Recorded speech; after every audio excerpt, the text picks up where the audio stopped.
Baru-baru ini beredar video yang menghebohkan warganet. Datang dari Bima, Nusa Tenggara Barat. Dalam video berdurasi 23 detik tersebut terlihat dua orang pria menggunakan motor sedang membawa seekor lumba-lumba di NTB. Video yang diunggah oleh akun Instagram @christian_yoshuapel pada Jumat, tanggal 10 September tahun 2021, itu menyebutkan bahwa lumba-lumba tersebut terdampar di pantai dan masih hidup. Kepada YTH Bupati, Pemda, Aparatur Daerah Kota Bima, NTB.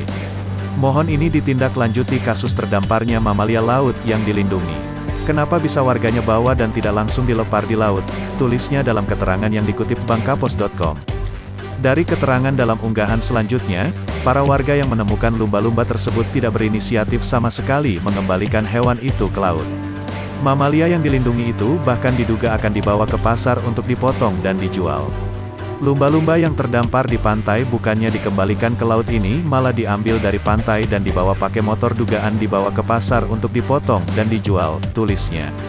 Berdasarkan Peraturan Pemerintah Nomor 77 Tahun 1999 tentang pengawetan jenis tumbuhan dan satwa, semua jenis lumba-lumba dilindungi, tegas akun @christian_yoshuapel.